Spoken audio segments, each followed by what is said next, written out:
Alright, today we're going to install a lacrosse stick shaft wrap on it. You should receive one wrap and one strip of edge seal. First thing you're going to do is go ahead and just peel off your wrap. Try not to let it touch anything or itself because it will stick to it. You're going to want to start your wrap down from the top, so this is the top of my shaft, and you're going to want to line up however makes sense to you. You want the wording on the side, then try to go straight on the side, maybe rotate the shaft like that so that you get the middle if it won't stand like that. So I'm going to start right here. I'm going to start right about there. I'm going to pin one side. Now the great thing is that the vinyl is low tack, so you should be able to reposition it just like that if it does stick to the shaft. Try to get it as straight as possible down that line.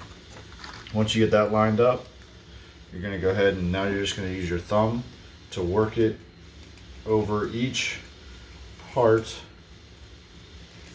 down. Don't go too far, go one straight side at a time all the way down, working the air out. This is air release vinyl, so it should work out pretty easily. Sometimes I like to start in the middle and work my way out like that.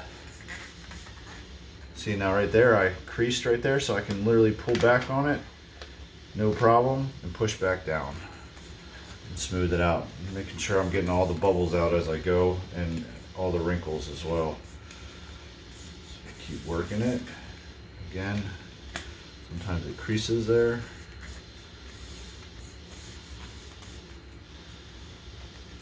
Working it all the way around.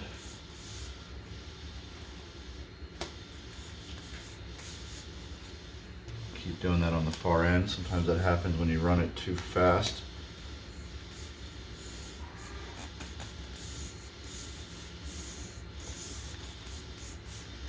As you work it around, you'll see that it should line up perfectly with the other side. Just like that.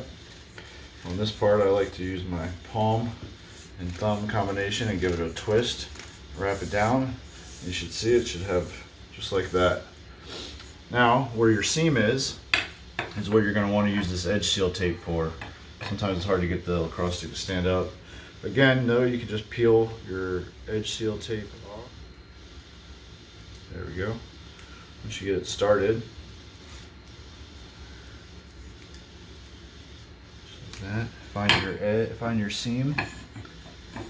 Start at one end. And go ahead and place it on there. Doesn't have to be perfect the whole way. Again, this is low tack as well at the beginning, so you can just run this down, and if you go offline you can lift it back up. I'm going to go ahead and peel the rest of this off. Try not to allow it to stick to itself. That is difficult to get off. And I'm going to go ahead and lay this down, kind of pulling and stretching, lay it down the whole seam all the way down to the end. And then I'm going to run my hand down just like that. Again, run your hand like that, give it a nice twisting motion. It'll take at least 24 hours for this to set because like I said, it is low tack. If you want to set it faster, you can hit it with a hair dryer or leave it out in the sun, working the bubbles out. If you find any bubbles in your wrap itself, you can take a pin and poke them and then just press them out. Or you can try to work them to the edges just like that before it sets. But there you go.